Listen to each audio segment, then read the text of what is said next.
upuan sir. Medyo na ano na rin kami, po eh. Kasi merong ano, actually sa DNR siya isinin. Ikaw na naman nababasa. Ano yung mga vlog? Review sa ano. Meron sige pa. Ano, sa animal welfare, yung natin sa section 6.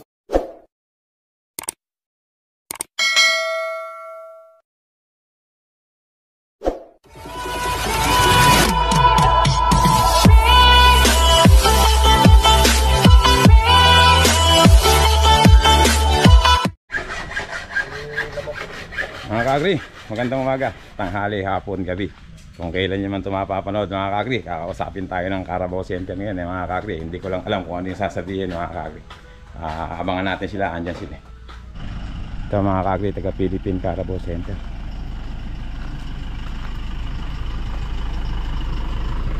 Sir, pwede nyo yan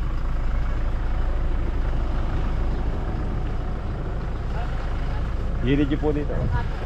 Gilid. Ay, may mga tanim. Kaya pwede nyo pong iatras dyan sa may bakuran. Kung kaya nyo iatras, kaya nyo po ba? Okay lang. Pwede. Yes. Sir, good morning po. Ano po? Doksay po. Opo. Ng PCC. PCC. Actually. Si Lucky. Lucky. Ay, sige, Sir Lucky. Di ba kilala? Di ba actually, nagpunta ako sa PCC nung isang araw lang eh. Nung isang araw lang. Kaya lang, binigyan ako sir ng binigyan ako ng susulat pa pala doon. Oo. Ano to? Ano po bang natin yung direktahan na para hindi masayang yung... Upo muna po kaya. Sa pang medyo na ano na rin kami, napasigaw po eh. Kasi merong actually sa DNR siya isinin. Ikaw na naman nababasa. Ano yung mga vlog? Review sa merong nag-email sa DNR. Yun nga. Pinapatignan niya yung sa vlog. Tapos syempre nag-note sa amin yung aming bossing din na kasi from DNR ibinato sa DA, sa Bureau of Animal Industry sa amin. Kaya hinanap namin yung tungkol sa lalo yung vlog na to, yung yung merong tumambang kalabaw. Yun yung pinunto niya. Yun yung niya. Ano po ang concern niyo doon sir? Yun niya, ang kasi niya ay asan na siya, yung niya. Masaya ako sir, parang pumayat ko sir. Sana all Nga daw nila yung animal cruelty. Yun ang pinupunto kasi nila yung sa animal cruelty. Hindi kami sige sir, kayo muna ang magsalita. Tapos para ako naman mamaya, di ba? Hindi regulatory ang PCC, kami as development. Pero kasi yung letter kailangan namin siyang mag-response, kailangan namin entertain. Hindi kami ang regulatory, yung Bureau of Animal Industry ang regulatory. Ang sa amin is nangihinayang kami doon sa yung effort mo na doon sa vlog. Kasi kapag pag ni-report mo pwedeng mawala po. Yan yung sa amin. Yung naman PCC kasi tinitingnan din namin yung limit. Actually nag-uusap-usap din kami previous pa na tignan namin kung yung power ulit ng kalabaw kasi yung meron tayo yung FAO dati pa medyo matagal na. Meron po ba talagang limit yung yung sa FAO sinubukan nila kapag basa 250 kilos. Kapag tuyo kaya niya ng 450 pero syempre mga crossbred na yung mga natin. Yun nga kaya na-open din sa sa PCC previews. Meron pa lang yan? Meron pa actually mga kaagri, hindi ko alam na may limit pala talaga. Meron palang batas na limit yung hindi naman siya limit, yung lang tinignan nila kung lang yun, hindi pa siya naisa sa batas. Yung hindi pa siya batas. Meron kasi tayo limit yung Animal Welfare Act. Paano mo nga yung sa animal welfare kasi nakalagay yan sa likod. Mga doktor sila, mga kaagri veterinaryo, mga nakarating na talaga, hindi na maliit yung channel ko mga kaagri. Malaki na siya mga kaagri, marami nang ako rin mga kaagri, kaya lang yung mga video kasi na matatagal na yon mga kaagri. Ngayon kailangan natin sumabay, kailangan natin tanggapin. Actually kahit na wala naman akong alam doon, pumupunta lang ako ng bukid. Kinukunan ko lang yun mga kaagri. Siguro maging katulong ka din namin doon sa pagpapalaganap ng awareness doon sa mga karyador natin, yung mga mangangaryata na pwede sigurong bawasan sa limitahan. Mas magamit pa yung channel. Pero ganun lang yun sir, pwede kong sabihin na pwede ko silang payuhan. Oo. Pero yung pipilitin ko sila hindi pwede sir, di ba? Hindi natin kontrolado. Oo, magagalit sa akin kasi yun. Pwede kong minsan, sabi ko, bawasan nyo na, di ba? Pwede nagsasabi kong ganun. Pero yung mga blati kasi hindi. Nung bago-bago lang, hindi ko pa kasi alam eh. Di ba? Nung pagbago ka lang, uy, ang galing ah. Sabi mo lang, di ba? Na-amaze ka lang, ganun pala. Tapos, basta sila nakakaalam, basta kumukuha lang ako. Di ba? Kasi Ganun. meron din tayo ito, bigyan na namin kayo ng Sige kopya, pa. yung sa animal welfare, yung nari sa section 6. Meron kasi nakalagay dito na, ano to yung sa yung papaligay siya sa maltreatment animals, gano'n. Parang ano lang siguro, Remind ko lang sila. Since katuwang natin si Kalabaw sa pangangalaga, might as well siguro alagaan na. Kasi, ang totoo sir, pagka nakaharap mo sila, inaalagaan talaga nilang mabuti. Di ba? Di ba sir, ikaw, alam mo, ano? Meron lang pagkakataon sir, yung hina-highlights ko lang kasi sa vlog ko, ang nakikita lang nila, yung mahirap, pero tatawid lang dyan yun. Pero yung malayong mga pinagdadaanan na, kunyari, pupunta sila sa malayong malayo, kukuha sila doon. Kayang-kaya naman ng kalabaw. Meron lang isang obstacle na, usually pa ako. yung paahon, yun lang. Pero pag nakarating naman na ron, okay naman na. Ganun lang yung nangyayari sa kalabaw. Di ba? Hindi naman talaga pinahirapan eh. Kasi kung babalik pa sila uli doon, lalong mahihirapan yung kalabaw. Kunyari, hanggang dito, hanggang doon sa pinanggalingan nyo. Di ba? Layo. Ganun yun sir eh. Kaya lang kasi sa vlog ko, alang anong ilalagay ko lahat magmula rito hanggang doon. De syempre wala nang manonood ng vlog ko. Yun lang yung yun ang nangyayari kasi. Kasi ang lalagay ko lang yung mismong aahon na. Pero yung mga talagang nangyayari na magmula rito hanggang doon, malayong malayo, pero mahirapan kasi mamamatay yung kalabaw sa sobrang hingal pagka binalik-balikan nila yon. Kung may tira lang ng tatlo, dahan-dahan lang sila, pinaliligo-liguan nila. Tapos pagdating sa may ahon, doon lang tinutulakan nila kung sakali. Pag hindi pa sila pagod, tatanggalin nila, lalo pag umaga pa. Talagang tinatanggal kasi ayaw nilang mahal yung kalabaw. Yun ang katwiran nila. Pag namatayan, hindi... Kaya... usapan na pagpangaryada eh. Tapos pagka namang hapon na, siyempre pagod na. Yun ang nakikita ko, pagod na sila, hindi na rin nila kayang ibaba. Tutulakan na lang nila pag hindi na talaga kaya ng kalabaw, tsaka lang nila binababa. Kasi kung babalik pa sila ng gabi, lalong hirap yung kalabaw. Ganun na nangyayari sir talaga. Hindi lang nila ma-gets kasi ala naman talaga sila sa bukid. Yung mga nangangaryada talaga, hindi totoong minamaltreatment. Talaga mahal na mahal nila eh. 3 buwan nilang inaalagaan niya nang hindi nagtatrabaho. Nandyan lang sa may kaya lang hindi nila magets. Yung kinukunan ko kasi, sumasama ako, kukunan ko hanggang bukid, hanggang matagal. Alam ko i-upload ko lahat 'yon. Sino manonood noon, 'di ba? Yung mismong nahirapan lang yung kalabaw. Pero sa maghapon na 'yon, sa isang buwan, siguro 3 beses lang nangyayari 'yon. Kasi palipat-lipat lang ako. Kunyari itong may grupo dyan sa Piñaranda. Sir, ito yung pinakamahirap naming karyada kasi ito taon-taon talagang mahirap yan. Tatawagan nila ako, pupunta ako doon. Ganun lang ang nangyayari, sir. Kunyari, yung isang buwan nilang pangangaryada, may isa lang silang mahirap. Doon lang ako pumupunta. Kasi talagang wala namang ibang daan. Yun lang talaga. Meron talaga, kahit tanongin nyo kala, sir. Diba? Meron talagang mga tawid ilog, walang ibang. Kaya nga kalabaw yung hindi pwede yung mga makinarye. Kaya kalabaw kahit paunti-unti lang. Ngayon kahit anong ingat nung may nangyayari talaga sir na naaaksidente. Kahit sa naaaksidente, tumutuwad. Di ba? Marami hindi ko lang nakukuhanan. Wala man ako doon, mangyayari pa rin talaga yun. Kaya lang naasar sila sa akin. Kasi yun tumatawa ako. Kasi ginagawa ko lang yun for entertainment lang. Siyempre sino ba naman manonood sa may vlogger na tahimik, wala, boring di ba? Ganun lang naman yung yun.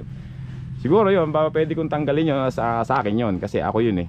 Pero yung mga magkakalabaw, pwede lang ako magpayo. Masyadong marami. Yun lang yung pwede kong gawin, sir. Kasi yun din na pwede namin gawin.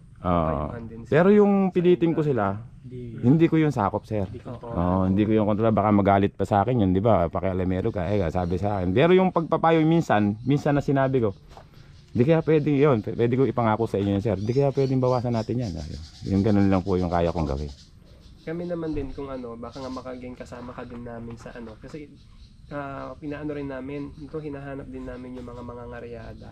Opo. Para kung may programa kami sa kanila, pwede namin sila. Opo, sa mga PCC na gano'n lang kami ng 2 bulugan, yun lang yung bagong bagay niyo po, PCC doon. Pero sineservisyon namin sila regular. Yun yung sana pati nga yung mga ngaryada. maano rin namin. Siguro pwede kami maki-ano sa inyo. Apo, pwede po. Ano po bang maitutulong ko kung sakasakali? Kung saan, kung sino-sino siguro yung mga grupo. Kasi kung kayo rin yung may Pwede lahat. Tsaka nakalagay naman po sa vlog ko kung tagasan sila. Oo. Nakalagay naman po dun eh. Tsaka di ba yung meron silang tawag sa grupo nila. Team, basta team, grupo nila nakalagay. Ito lagi ano to eh, kahit sa kalabawan mo yan eh. kahit sa karera ng kalabaw, Oo. alam na ito yung schedule. Oo. Yun. Kasi pwede kaming kung meron silang i-consult, mga ganun. Yan nga minsan kung pagka daw yung kalabaw nila biglang minsan kasi may kalabaw talaga sir na parang nahihilo lang tapos biglang namamatay na. Sipong kabayo ba yun, hindi nila malaman kung ano na nagiging sakit. Pwede kayo silang kumonsulta sa Ayun po, ano po yung team nila, ano po yung matutulong ko? yung team nila kung saan. Kung saan? Po, pwede. Pero para maano natin kung sino-sino yung mga ngaryada. Para halimbawa din merong mga lugar na tanong sa amin kung saan merong kakilalang mga taga-karyada. Meron kaming mai-recommend na malapit sa kanila. Po, pwede. Pwede ko naman po. Bawat pupuntahan ko. Pwede, nakalista naman eh. Alam naman kung manghihingi kayo, pwede naman. Kayong kalabaw. Ano yung mga partner natin sa ano yan, sa development ng kalabaw talaga. Lalo sa kalabaw na nagpo-promote. Tsaka ang actually nami-misunderstand lang nila ako eh. Maraming lalo yung mga yung pet lover ng pusa, aso, magkaiba na may pusa at saka aso sir eh, di ba? Yun talaga, alaga lang yung kalabaw talaga. Pinangbubukit, nahihirapan lang talaga dito. Pero pag pumupunta akong bukid, yun naman talaga yung nangyayari. Hindi naman talaga kung ano yung nasa video ko. Yun talaga yung nangyayari. Minsan, ang ano pa nga sir, binabawasan pa nila. Kasi nga, nahihiya sila na makita yung kalabaw. Hindi na mabibili ng mahal eh. Pagka yung kalabaw mo, nakita sa video kung gumagawa, mura nang mabibili yun. Kaya ayaw, ang totoo, pagka nandun ako, mas konti yung karga nila. Mas konti. Kunyari, ang karga talaga nila 13. Gagawin lang nila 10 yun. Kaya lang, may nagpagkakataon na madulas talaga yung kahit na kinontian na nila, nadadapa pa, ganon. Pero yung mga iba, yung 2 taon na nakakalipas nung nag-uumpisa pa ako, nung hindi pa ako sikat, nung hindi pa nila alam na pagka yung kalabaw nila nagkandara pa, bumaba yung magiging presyo ng kasi akala nila hindi sila mapapanood. Marami silang magkarga, nakita niyo mga unang may kumakarga pa ng 25, may kumakarga pa ng 20. Nung sumikat na ako, hindi pala mabibili yung kalabaw natin pagka napanood sa kay Ka-Agri. Pagka makikita nila ako, natatakot na yan, nagbabawas na ng karga yan. Magbabawas na sila ng karga. Hindi katulad nung hindi pa ako sikat. Sige lang, nagpapayabang kasi akala nila ganun-ganun lang eh. Pagka, hindi ko naman alam na ganun ang kargaan. Siyempre, bago pa lang ako sa kalabaw, akala ko normal lang yun. Normal lang yun, nung pala yung ganong karga hindi naman pala normal yung magkakarga ka ng 25, ganun. Hindi, pwede sa ganyan. Sa ganyan, wow, ang lakas, sabi ko pa nga sa mga nung pala, bago, nung nagtagal-tagal na, hindi pala, pero meron kasing kumakarga ng ganun malalakas na kalabaw, kahit sa putik, 25, kaya niya. Pero nabasa ko doon, maraming nabasa ko doon sa mga ganun. Lahat ng negay. Alala ko magagawa ganun talaga yung kaya ngayon pag andun ako tama ang kainaman naman doon, natakot na sila. Kasi hindi nabibili yung kalabaw nila pag nakitang nagdadadapa, magagaling yung mga kalabaw kahit sa video lang na makita, kahit parang tao yung tingin nila sa kalabaw, yung mga kalabaw may itsura talaga. Alam nila kung yan yung kalabaw mo, kung ganun pala yung mga kalabaw, kabisado nila kahit sa video lang nila nakita. Kaya magmula no, hindi na sila nagkakarga ng madami. Tsaka yung iba kasi sabi, akala doon namin dinadaan. Hindi naman, yun lang talaga yung daan. Walang ibang talagang daanan. Meron ba, kamahal-mahal ng kalabaw, pagka napila yan, kaya nga ako hindi ako nakikialam Ayun, sasabihin ko na ano yung karga mo. Kung mapila yan, pababayaran sa akin yun, di ba? Hinahayaan ko lang sila. Basta ako, andun lang ako para mag-video kung ano yung nangyayari. Pero nakikita ko, mula nung sumikat ako, takot na sila. Konti lang yung kinakarga nila pag andyan ako. Kaya lang, nagkakataon talaga na nadudulas yung kalabaw. Tsaka hindi, yung iba kasi, hindi meron talagang kalabaw na hindi kalakasan Talagang luluhod siya, pero naiaahon niya. Yung mga tumutuwad naman, yun naman pagkakamali ng hinete. Kunyari o kaya yung kalabaw kang karot, yung ayaw papigil. Yung takbo ng takbo, yun kaya nakukuhanan ko lang siya talaga. Wala man ako doon, nangyayari pa rin yun. Kaya pagtulungan sana natin. Apo, ako willing naman ako sir. Sa totoo lang, Promote natin. hindi na lang ako nagsasalita dun sa mga nagko-comment kasi tanggapin na lang natin kung ano yung sinasabi nila. Basta't ako alam ko wala akong ginagawang masama dahil ako nagbibideo lang naman. Handa rin naman akong tumulong. Diba? Oo. Actually, pag may activity sila kay Ponde, pwede mo ano eh. No, pwede naman. Mga kakri, ayan na, hindi na talaga maliit yung channel natin mga kakri. Nakita niyo yung mga tiga PCC mga kakri, pinuntahan na ako. Galing daw kasi yung yung sumo, yung reklamo galing sa PAO ba yun? Philippine Animal Welfare. Meron lang nag-email. Nag-email galing Isa sa nanonood. nanonood. Concerned netizen. Concerned netizen mga kakri. Yun naman na, yun lang ang magagawa ko lang naman talaga kakri. Mga kakri, ang magagawa ko lang talaga. Pag nakita ko silang magkarga ng marami, payuhan ko lang kasi hindi naman akin talaga yung kalabaw na yun. Sa susunod, pagka nagkarga sila ng marami, kaya po ba yan? Tatanungin natin. Kung di kaya, baka pwede po natin bawasan. Yun lang ang kaya kong gawin. Ano sir, yun lang po ay may papangako ko. Maraming salamat po sa punta nyo. Mga kakri,